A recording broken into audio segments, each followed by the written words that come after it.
Good afternoon. This week, the Anfield gates were closed 40 minutes before the kick-off, with more than 50,000 fans inside and thousands more turned away disappointed. They wanted to see Liverpool, the European champions, play Tottenham Hotspur with their two World Cup stars from Argentina. Delia again. Naylor has taken the right touchline, nobody down the left, and Duncan is given onside and he's round Clements. Oh, what a very good save! And once again, we provide a soapbox for the fans. First, Brian Jones from Huyton, a Liverpool supporter on the Kop for more than 17 years. What does he think of the team this season? Oh, all fantastic, aren't they? Alan Kennedy now. I feel sorry for Joey Jones, but it's one of them things, in it, you know. I think he's just brilliant. And this is 17-year-old Nicky Dodd, who's followed Spurs to Anfield. Tottenham at the moment are looking quite good. The two Argentinians, Villa and Ardiles, will take a while to settle in, but once they get going, they'll be a great team. And there's a full house at Anfield with thousands locked out outside, all drawn by Osvaldo Ardiles, past fit after his injury in midweek at Swansea, and Ricardo Villa, the two Argentines who have so caught the public imagination. Liverpool too have an expensive summer signing on view, Alan Kennedy from Newcastle. And the man who's got all the fans purring is Graham Souness, who has started this season in the same commanding form that he showed at the end of last. Delia. Nab. Delia again. Naylor has taken the right touchline, nobody down the left, and Duncan is given onside and he's round Clements. Oh, what a very good save. That was desperate for Liverpool. Duncan got through, the linesman kept his flag down, Hoddle and Villa were in the middle, and as Duncan tried to cross, Clements somehow got down to stop him. Villa. Ray Kennedy. Case. Miss hit, but it's found Dalglish and he turns and scores!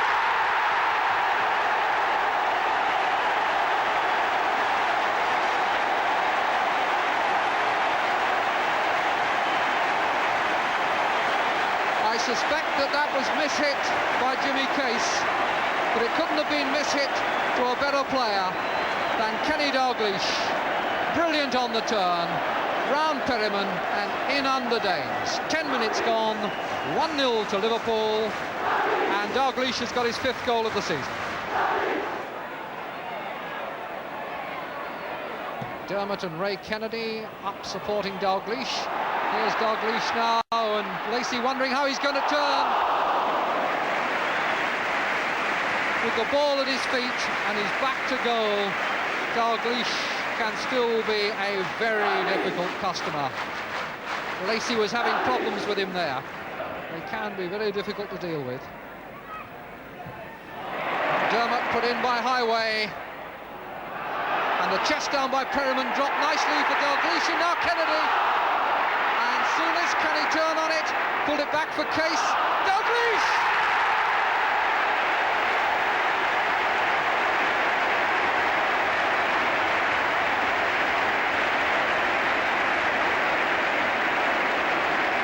They've done it again. After that ball had pinged around, it was played back to Case, and I'm sure that his shot was miss-hit, but it came nicely to Dalglish, and he deflected it past Danes as cool as you please.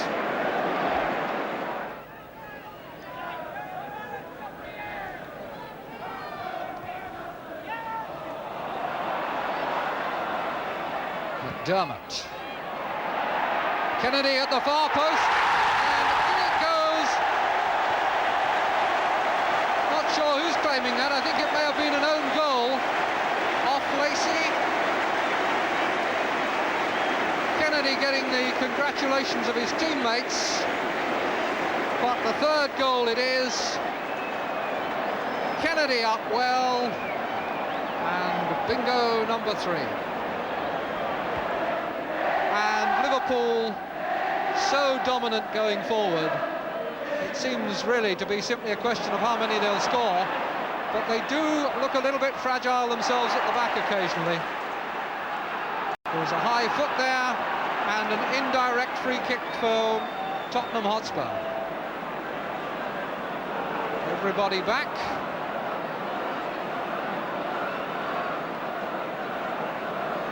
Clements is a bit worried about whether he can get a clear view of this. Hoddle standing over the ball, he rolls it for Taylor, and now Lacey, blocked by Souness, off the line by Ray Kennedy, and the danger passes.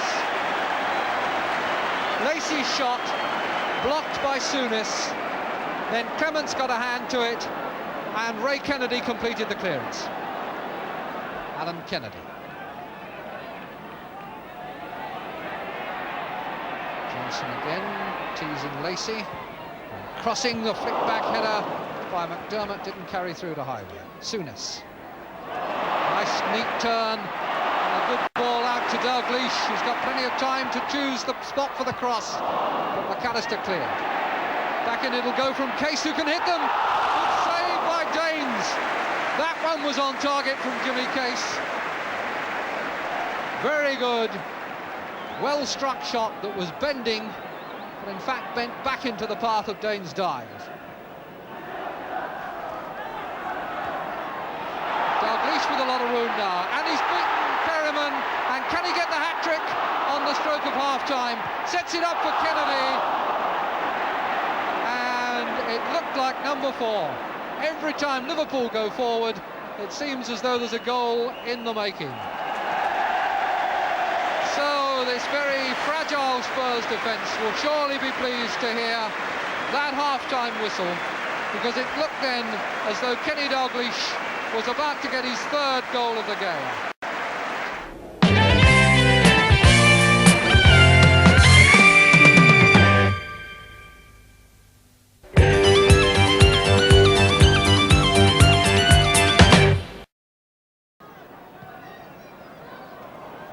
Duncan beaten by Neal. Case to Souness and back.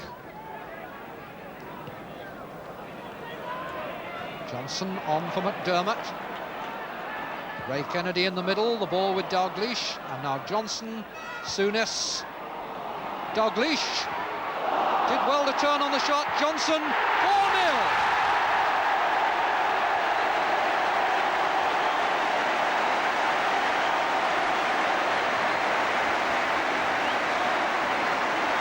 The defence just fell apart again. Dalglish did well to turn on the shot. Danes had been pulled out of goal, managed to block it, but credit to Johnson for the efficiency of his finishing when the ball came out to him from 10 yards like an arrow along the ground. Peter Taylor with just Villa to support him at the moment, and Case robbed him as clean as a whistle. And now here's Dalglish put away by Ray Kennedy. Dalglish for Johnson, number 5.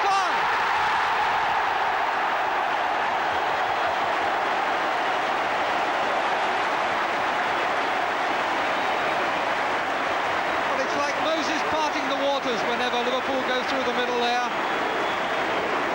Just slipped through to David Johnson, and his 2nd goal of the game seemed to go between Danes' legs.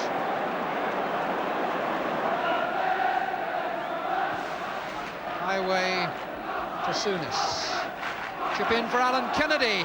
Gets a 2nd chance and pulls it across for Johnson. Off the line brilliantly by Duncan, as Johnson was already celebrating his hat-trick. Brilliant clearance by Duncan.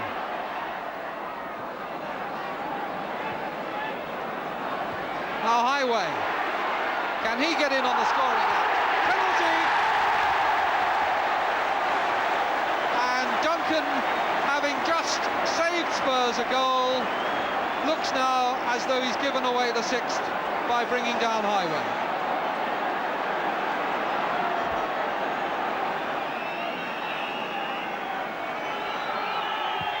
And it's saved by Danes, and Dalglish can't meet the parry. But the referee is going to have it taken again.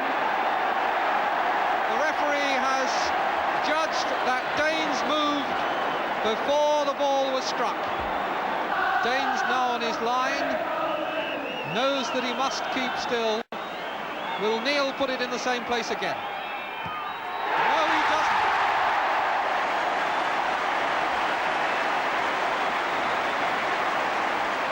So that now is 6-0, and this is becoming a rout. Johnson, and Johnson the ball into acres of empty space for Highway, and Highway a brilliant crossback.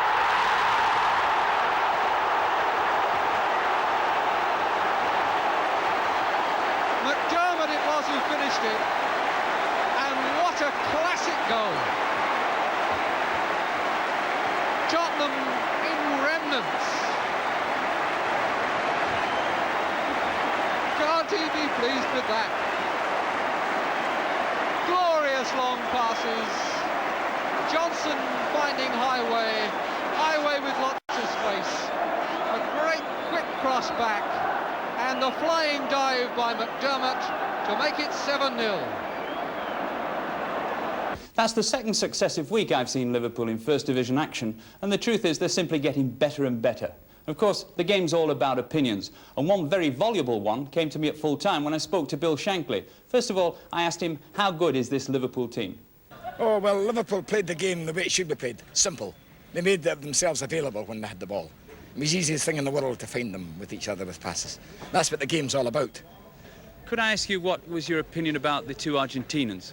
Well, they're obviously both good players, and they're team players. But they're strangers here, and they maybe be bored and homesick. And as their team players, they're trying to fit into a pattern which is upsetting them and possibly the team. Because I thought that the Tottenham as a team were poor. So that it's going to be hard for two team players to come into a team game. I mean, if I'm going to buy somebody from abroad to come here, I'm not saying the boys can't play. I'm going to buy a Gento or a Best or a Matthews or a Finney, an individualist who doesn't need anybody else to play with. Can you see these two lads lasting out the season in First Division football? Well, I think they will, yes, but again, I'm going to say that it's the team players, and the team they're in is not really a good team. That's a very valuable view from Bill Shankly. When I tried to get into the Tottenham dressing room at full time, manager Keith Birkinshaw said that nobody from the White Hart Lane club wanted to say anything about the match at all. Very understandable. So, into the opinion spot this week, we brought the Liverpool captain Emlyn Hughes and our own kick-off expert, Jimmy Armfield. Let's look at the game. Is it that Liverpool have got a lot better, or that Tottenham were a poor team? Well, I don't know. I don't think you can say that Tottenham are a poor side because they've gone to Notts Forest in the first game of the season, got a great result. They've had good results in between then. I know that Aston Villa beat them rather soundly at home, but apart from that result, they've done not too bad this season. But I saw on the television today people trying to explain why Liverpool have done so well lately. But I think the only difference is that at the moment we're sticking away our chances. I mean, we've always created chances in games, and now we're just sticking them away unbelievable. I mean, some of the goals today were fantastic. Jimmy, have you seen any team better than Liverpool in the First Division? There isn't a better team than Liverpool in the First Division, in my opinion. Do you think they've modified their game somewhat this season? They seem to be playing more long passing, getting forward more often. Well, this is the first time I've seen them this year, but I felt a lot of the debit, you might say, went to the way that Tottenham played. I felt that they left wide gaps, particularly down the flanks. And Liverpool, or any side really, if any side in the country can expose this, it is Liverpool. Jimmy, give me a man of the match. If I had to go for one man, I'd go for Dalglish. Case. Miss hit, but it's found Dalglish and he turns and scores. Dermot put in by Highway. And the chest down by Perriman dropped nicely for Dalglish, and now Kennedy. And Souness, can he turn on it? Pulled it back for Case. Dalglish! Well, I would make Kenny Dalglish my man of the match every time because he's so good, and he's so good at creating space, and balls played up to him, he can turn defenders so much. I think the biggest crime of the century is how the lad never done well in Argentina, because he's such a good player and he plays for other people so well that, you know, he's a tremendous player. So he's going to get our magnum of champagne. Thanks very much, Emlyn and Jimmy. Well, that's a deserved magnum of champagne for Kenny Dalglish, who also deserved a hat-trick, in my opinion. Professionals' opinions are now behind us, but what about the fans, those two lads we talked to before the game? What do they think? You said they were magic before the game, and you were only feeling sorry for Joey Jones. How do you feel now? Well, I feel even better now. I feel better for Soundness, but that lad just played great. But I felt sorry for Alan Kennedy. That goal should have gone in, but he hit, you know what I mean? But it's taking a bit too much on them. And I only said 3-1 before the game. 7-0 just out of this world. You said it would take time for Spurs to settle down and the two Argentinians to settle down. What do you think now, though? Well, I still think it'll take them time. You know, I think it's the back now that wants tightening up, not the attack, because it was the same against Chelsea last week. They just gave away goals like Premier League side, you know. So I'm satisfied with the Argentinians so far. Well, that's the entirety of the opinions we gathered at Anfield today, but let's just tie up the match with the details from the statistics caption. And of course, they weigh heavily in Liverpool's favour. 29 goal attempts against 11 from Tottenham. And for corners, 5 for Liverpool, 3 for Tottenham. The offsides, 1 against Liverpool and 8 against Tottenham. And the fouls, 17 committed by Liverpool and 11 by Spurs.